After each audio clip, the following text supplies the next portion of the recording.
नमस्कार। आज हम सब यहाँ हिंदी दिवस मनाने के लिए एकत्रित हुए हैं। 14 सितंबर 1949 को संविधान सभा ने हिंदी को राष्ट्रभाषा की दर्जा दी और तभी से यह दिन हिंदी दिवस के रूप में मनाया जाता है। और इस गौरवशाली अवसर पर मैं ईश्वरी सागर माड़ोदे आप सभी का हार्दिक स्वागत करती हूँ।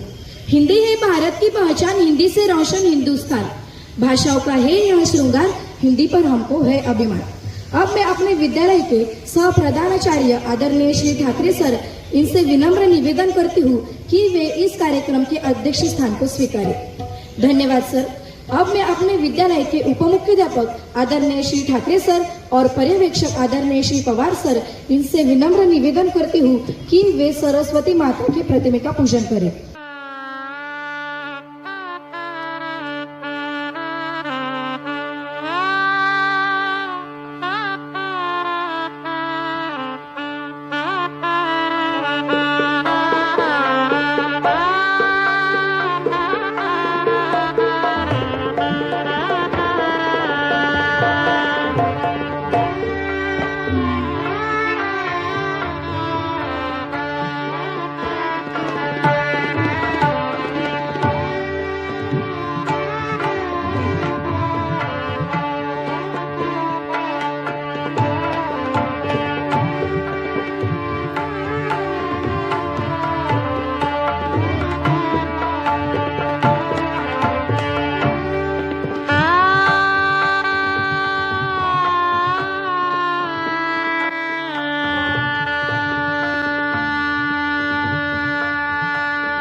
अब मैं हमारे विद्यालय के संगीत शिक्षक आदरणीय श्री दांडेकर सर से और गीत मंच से विनंती करती हूँ कि वे हिंदी दिन का महत्व बताने वाला गाना पेश करें।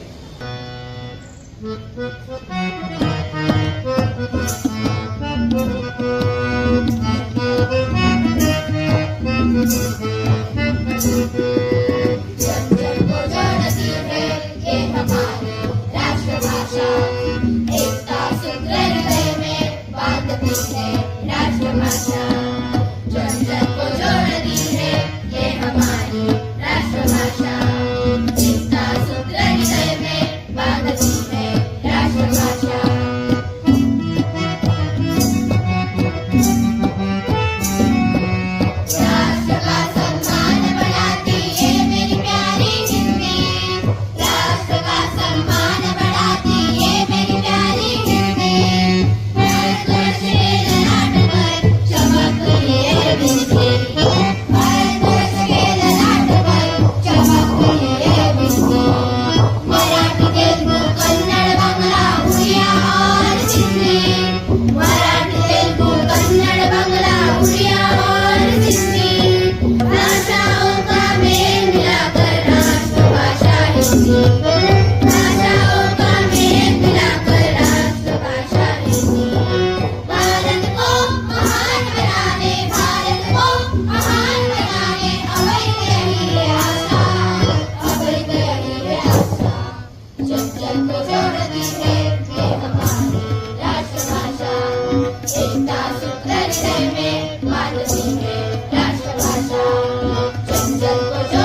सबको जोड़ती है ये हमारी राष्ट्रभाषा। एकता सूत्र हृदय में बांधती है राष्ट्रभाषा। मंच पर आगे बढ़ते हुए कार्यक्रम को रोचक बनाने के लिए और हिंदी दिन की महत्व बताने के लिए मैं आमंत्रित करती हूँ हमारे विद्यालय की छात्रा आराध्या भवनत को। हिंदी को आगे बढ़ाना है, उन्नति की राह ले जाना है। केवल एक दिन ही नहीं, नियत रूप से हिंदी दिवस मनाना है। सबसे पहले आप सभी को हिंदी दिवस की बहुत बहुत शुभकामनाएं। प्रतिवर्ष पूरे भारत भर 14 सितंबर का दिन हिंदी दिवस के रूप में मनाया जाता है। साल 1918 में गांधी जी ने हिंदी सभा में यह कहा था कि हिंदी को भारत की राष्ट्रभाषा बनाई जाएगी और उसके बाद संविधान सभा में यह एक मत से घोषित किया गया कि हिंदी भारत की राष्ट्रभाषा होगी। हिंदी हमारे दिल की भाषा है जो कश्मीर से लेकर कन्याकुमारी तक संवाद का सबसे बड़ा पुल बनकर सामने आती है। लेकिन बड़े दुख की बात है कि हिंदी के ही देश में हिंदी के ही बेटा बेटियों से यह सुनना पड़ता है कि हिंदी तो पानी पूरी बेचने वालों की भाषा है।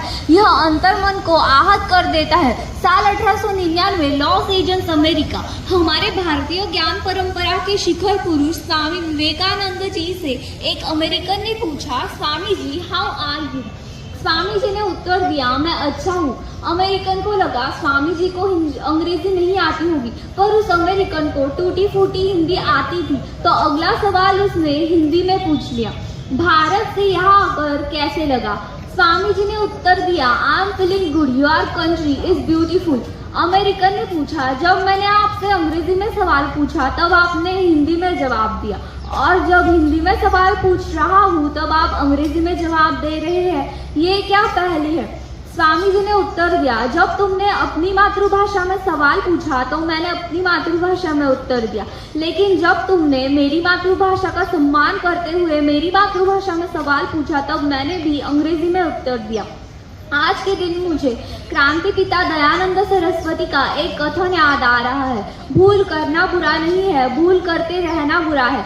जाने अनजाने में मैं और आप भाषा के नाम पर बंटने की भूल करते जा रहे हैं। भाषा केवल कम्युनिकेशन का माध्यम नहीं है। कोई भी भाषा उसके इतिहास, संस्कृति, कला, शिल्प आदि से संबंधित होती है।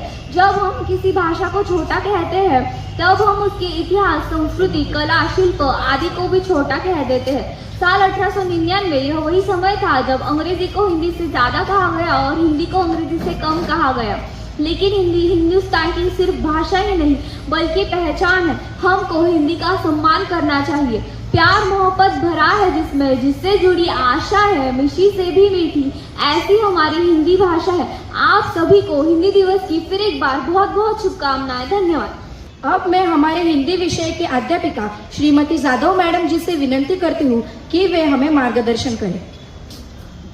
मंच पर उपस्थित हमारे विद्यालय के सह प्रधानाचार्य श्रीमान ठाकरे सर जी, निरीक्षक महोदय श्रीमान पवार सर जी, उपस्थित सभी शिक्षकगण और विद्यार्थी मित्रों, हम हर वर्ष हिंदी दिवस मनाते हैं, मराठी मातृभाषा दिवस मनाते हैं। ये दिवस मनाने के पीछे कुछ ना कुछ उद्देश्य होते हैं, जैसे हमारी भाषा के महत्व को जानना, हमारी भाषा का संरक्षण करना, संवर्धन करना, भाषाई एकता को बढ़ाना, हमारी जो सांस्कृतिक धरोहर है उसका संवर्धन करना, और सबसे महत्वपूर्ण जो नई पीढ़ी है, इस नई पीढ़ी को भाषा से जोड़ना। इन उद्देश्यों से भाषा दिवस मनाए जाते हैं। मनुष्य जाति अपने सृजन से ही स्वयं को अभिव्यक्त करने के तरह तरह के माध्यम खोजती रही और अलग अलग संकेतों के माध्यम से एक दूसरे को समझने की ये कोशिशें अभिव्यक्ति के सर्वोच्च शिखर पर तब पहुंच गई जब भाषा का विकास हुआ। लोगों को आपस में जोड़ने का सबसे सरल और प्रभावशाली माध्यम भाषा होता है। विद्यार्थी मित्रों, पूरे विश्व में बहुत सारी भाषाएं बोली जाती हैं। इन भाषाओं के माध्यम से लोग अपनी भावनाओं का, विचारों का आदान प्रदान करते हैं। लेकिन इन सभी भाषाओं में कुछ ऐसी भाषाएं हैं जिनका प्रभाव दुनिया में सबसे अधिक है। जिस तरह अंग्रेजी, पुर्तगाली, बांग्ला, चीनी भाषा, स्पेनिश, हिंदी, तो इन सभी भाषाओं के माध्यम से पूरा विश्व एक दूसरे से जुड़ा हुआ है। किसी भी भाषा के विकास में वहाँ का समाज, वहाँ की संस्कृति की महत्वपूर्ण भूमिका होती है। आज हम ज्ञान, विज्ञान, कला, साहित्य ऐसे बहुत सारे क्षेत्रों में जो कुछ भी हासिल कर सके हैं वो केवल भाषा के कारण। आज हिंदी दिवस के अवसर पर हम सिर्फ हिंदी भाषा के विकास पर चर्चा करेंगे। एक भाषा के रूप में हिंदी के विकास यात्रा की अगर हम बात करें तो यह एक लंबी प्रक्रिया है। हमारे भारत देश की प्राचीन भाषा संस्कृत है। इस संस्कृत भाषा के विभिन्न कालखंडों में हुए वियोजन से हिंदी का विकास हुआ है।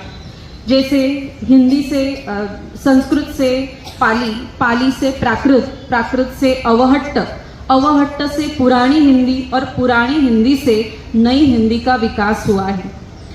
हिंदी भाषा के विकास में खासकर हमारे देश के जो उत्तर भारतीय राज्य है उनकी भूमिका सबसे महत्वपूर्ण रही है। हिंदी वह त्रिवेणी है जहां मस्त भाषाएं आकर मिलती है और इस त्रिवेणी संगम में जब सभी भाषाएं घुल मिलकर एक हो जाती है तो हिंदी राष्ट्रीय एकता का सूत्र बन जाती है। हमारे इस विशाल देश के अधिकतर लोगों की मातृभाषा होने के साथ साथ देश के कोने कोने में हिंदी का महत्व रहा है। आज हमारे देश की आम जनता भी हिंदी को बहुत आसानी से बोल सकती है, आसानी से समझ सकती है। आज फिल्मों और दूरदर्शन ने हिंदी को देश के कोने कोने तक पहुंचा दिया है। इसका कारण केवल एक ही है, हिंदी प्यार और एकता की भाषा है। हिंदी बहुत सरल और आसान भाषा है। हिंदी हमारे राष्ट्र की आत्मा को वाणी दे सकती है, उसे एकात्म रख सकती है। महात्मा गांधी जी जब दक्षिण अफ्रीका में थे तब उनके संपर्क में आने वाले सभी भारतवंशी हिंदी में बातें किया करते थे। तभी महात्मा गांधी जी ने ये जान लिया था कि हमारे देश की यानी भारत देश की संपर्क भाषा बनने की क्षमता केवल हिंदी में है। नेताजी सुभाष चंद्र बोस जी के आज़ाद हिंद फौज की भाषा भी हिंदी हिंदुस्तानी थी। विद्यार्थी मित्रों, कोई भी भाषा अगर अपना भाषा क्षेत्र लांघकर दूसरे क्षेत्रों में अगर प्रवेश करती है और वहाँ के जनमानस के भाव और विचारों का माध्यम बन जाती है तब वह राष्ट्रभाषा का पद स्वीकार करने के लिए वह योग्य बन जाती है।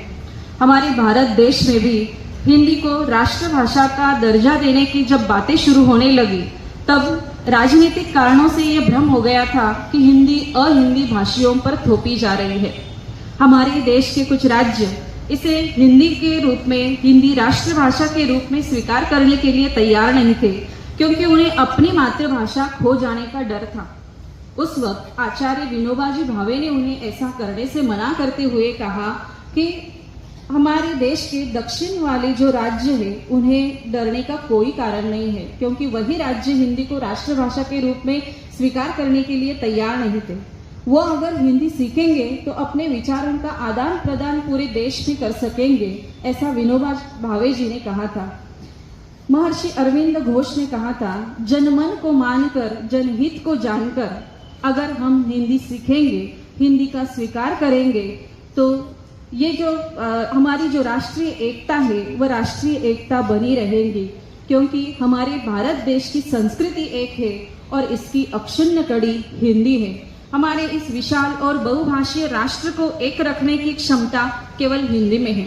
महात्मा गांधी जी ने जब पूरे देश में हिंदी को राष्ट्रभाषा का दर्जा देने की बातें शुरू होने लगी तब महात्मा गांधी जी ने अपने पुत्र देवदास गांधी को प्रथम हिंदी प्रचारक के रूप में मद्रास भेजा था। जब हिंदी भाषियों ने पूरे देश में हिंदी का प्रचार और प्रसार शुरू किया तब समाजवादी नेता तथा विचारक डॉक्टर राम मनोहर लोहिया ने उन्हें ऐसा करने से मना करते हुए कहा, उन्होंने कहा कि हमारी हिंदी अब गोद चली गई है, इस पर हमारा अधिकार नहीं रहा।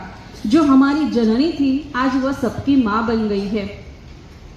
उसी वक्त पूरे देश में जो राष्ट्र संत कवि थे, हिंदी अहिंदी साहित्यकार थे, उन्होंने भी हिंदी को राष्ट्रभाषा के रूप में प्रतिष्ठित करने के लिए अपना जीवन खपा दिया था। भारत की स्वतंत्रता के बाद 14 सितंबर 1949 को हमारे संविधान ने, हमारे भारत देश के संविधान ने हिंदी को राजभाषा का दर्जा दिया और हिंदी को राजभाषा के पद पर विराजमान होने का सौभाग्य मिला और इसी महत्वपूर्ण निर्णय को प्रतिपादित करते हुए संपूर्ण देश में हिंदी का प्रचार करने हेतु राष्ट्रभाषा प्रचार समिति वर्धा के अनुसार 1953 से पूरे भारत देश में 14 सितंबर को हिंदी भाषा दिवस मनाया जाता है। हिंदी की दुर्दशा पर घड़ियाली आंसू बहाए जाते हैं, बहुत कुछ होता है, लेकिन अगले ही दिन हम सब कुछ भूलकर अपने अपने काम पर लग जाते हैं और हिंदी वही सिसकती हुई रह जाती है। एक बार महात्मा गांधी जी ने बहुत दुख के साथ कहा था कि हम हिंदी को उसका उचित स्थान दिलाने की केवल बातें ही करते हैं, लेकिन हमने ही अपने जीवन में उसकी उपेक्षा ही की है। इसलिए हमारी राष्ट्रीय एकता में वह पुष्टि नहीं जो होनी चाहिए। लेकिन आज तथ्य बिल्कुल अलग है। आज हिंदी तेजी से बढ़ रही है, तेजी से फैल रही है और वह एक विश्व भाषा बन चली है। आज संचार माध्यमों में हिंदी का प्रयोग एक महत्वपूर्ण योगदान सिद्ध हुआ है। आज जन जन तक ज्ञान पहुंचाने का काम हिंदी कर रही है। अंतर्राष्ट्रीय स्तर पर हिंदी ने अपना स्थान दृढ़ किया है। आज अमेरिका के 80 से अधिक विश्वविद्यालयों में हिंदी का अध्ययन कार्य चल रहा है। 25 से अधिक विश्वविद्यालयों में अमेरिका के ही वहाँ हिंदी में पीएचडी के अनुसंधान का कार्य चल रहा है। न्यूयॉर्क में कुछ बहुत सारी ऐसे बैंक है जिनके नाम देवनागरी लिपि में है। ब्रिटेन में प्रवासिनी नामक एक त्रैमासिक हिंदी पत्रिका निकलती है, जिसके माध्यम से हिंदी लोकप्रिय बनाने के लिए वहाँ हिंदी प्रचार परिषद की स्थापना हुई है। ब्रिटेन में मॉरिशस में 5 लाख से भी अधिक हिंदी भाषी लोग वहाँ रहते हैं। वहाँ विश्व हिंदी सचिवालय की स्थापना हुई है और दिन रात हिंदी कार्यक्रमों का आयोजन रेडियो और दूरदर्शन के माध्यम से प्रसारित किया जाता है। सोवियत संघ में हिंदी बोलने वालों की संख्या तो अधिक है, लेकिन हिंदी भाषा में रुचि रखने वाले, हिंदी साहित्य में रुचि रखने वाले लोगों की संख्या वहाँ अधिक है। इसलिए हर वर्ष सोवियत संघ प्रेमचंद जयंती और भारतेंदु जयंती के अवसर पर, प्रेमचंद और भारतेंदु जो हिंदी के महान साहित्यकार हैं और हिंदी का एक युग उनके नाम से जाना जाता है, प्रेमचंद युग, भारतेंदु युग, तो इनके जयंती के अवसर पर सोवियत संघ में वहाँ के जो हिंदी लेखक हैं उन्हें पुरस्कृत किया जाता है। चीन की राजधानी बीजिंग, वहाँ जो राष्ट्रीय ग्रंथालय है, आप सभी को मालूम होगा, तो इस राष्ट्रीय ग्रंथालय में 30,000 भारतीय भाषाओं की किताबें हैं और इन भाषाओं की किताबों में 23,000 किताबें हिंदी भाषा में हैं। हमारे देश पूरे विश्व में एक ऐसा देश है, फिजी नामक ऐसा देश है, जो ऐसा पहला देश है जिसने हिंदी को राजभाषा के रूप में स्वीकार किया है। तो अंतर्राष्ट्रीय स्तर पर हिंदी की ऐसी अवस्था है, तो हमें ये खुद का ही मूल्यांकन करना है कि हम हिंदी के लिए क्या कर रहे हैं। आज हिंदी ने दुनिया की जो प्रथम भाषाएं हैं उनमें खुद का स्थान दृढ़ किया है। ऐसा माना जाता है कि जो आज तक अंग्रेजी और चीनी भाषाएं दुनिया में सबसे अधिक बोली जाती थी और हिंदी तीसरे स्थान पर बोली जाती थी, लेकिन नए सर्वेक्षण के अनुसार आज सबसे अधिक बोली जाने वाली, पूरे दुनिया में सबसे अधिक बोली जाने वाली भाषा आज हिंदी है। तो हिंदी को राजभाषा का दर्जा देने के लिए हमें भी कुछ योगदान देना चाहिए। आज हमें संपर्क भाषा के रूप में अंग्रेजी, हमारी मातृभाषा मराठी और राजभाषा हिंदी को, तीनों को हमें साथ लेकर चलना है और राजभाषा के रूप में हिंदी को प्रतिष्ठित करने के लिए हमें सहयोग देना है। धन्यवाद। छात्र मित्रों, कल 14 सितंबर राष्ट्रीय हिंदी दिवस। आज 15 सितंबर है, लेकिन कल इतवार होने की वजह से यह हिंदी दिवस हम आज मना रहे हैं। आपने कल टीवी पर और रेडियो पर देखे होंगे, सुने होंगे, बहुत सारे कार्यक्रम हमारे देश में आयोजित किए गए। उसी तरह हमारे स्कूल में भी, हमारी पाठशाला में भी हिंदी दिन के अवसर पर एक प्रतियोगिता का आयोजन किया गया था और वह प्रतियोगिता थी हिंदी निबंध लेखन प्रतियोगिता।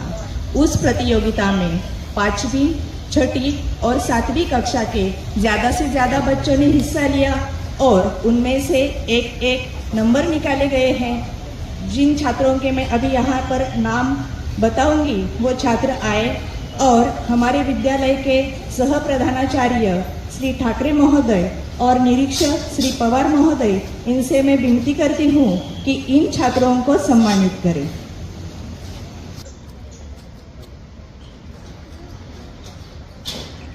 प्रतियोगिता में जिन छात्रों ने अभी सम्मान स्वीकार किया उन सबका अभिनंदन, और जिन छात्रों ने प्रतियोगिता में हिस्सा लिया और परीक्षा होने के बावजूद भी ज़्यादा से ज़्यादा निबंध लेखन कर हम अध्यापकों के पास इकट्ठा किए, उन सभी छात्रों को विद्यालय की तरफ से हार्दिक शुभकामनाएं। अब इस कार्यक्रम के आत्म प्रदर्शन के लिए मैं आमंत्रित करती हूँ हमारे विद्यालय का छात्र निनाद करपे को। सभी को राष्ट्रभाषा हिंदी दिवस की हार्दिक शुभकामनाएं। सभी को वंदन और नमन। आज की राष्ट्रभाषा हिंदी दिवस कार्यक्रम में उपस्थित सभी को मैं निनाद ज्ञानेश्वर करपे कक्षा 6ठी ड का छात्र अभिवादन करता हूँ। जन जन की भाषा है हिंदी, जन जन की भाषा है हिंदी, भारत की आशा है हिंदी। जिसने पूरे देश को जोड़े रखा है वो मजबूत धागा है हिंदी। हमारा कर्तव्य बनता है कि हम हिंदी भाषा को आगे बढ़ाएं और उन्नति के राह पर ले जाएं। आज के कार्यक्रम में उपस्थित विद्यालय के प्रधानाचार्य जी, उप प्रधानाचार्य जी श्रीमान ठाकरे सर जी और पर्यवेक्षक जी श्रीमान पवार सर जी, आप सभी का हार्दिक धन्यवाद कहता हूँ। आपकी उपस्थिति में इस कार्यक्रम को बहुत यादगार बनाया है। विद्यालय की अध्यापिका श्रीमती जाधव मैडम जी के विचार सुनने का हमें सौभाग्य मिला। हम आपके भी आभारी हैं। आप सभी छात्र मित्र, हम आपके भी आभारी हैं। मैं उन सभी लोगों के प्रति आभार मानता हूँ जिन्होंने आज के कार्यक्रम को सफलतापूर्वक पूरा करने में सहायता की। आज के कार्यक्रम के आयोजक, हिंदी विषय समिति के शिक्षक और सांस्कृतिक समिति, आप सभी के भी आभार। और अध्यक्ष महोदय की वती से आज का कार्यक्रम संपन्न हुआ ऐसा जाहिर करता हूँ। धन्यवाद।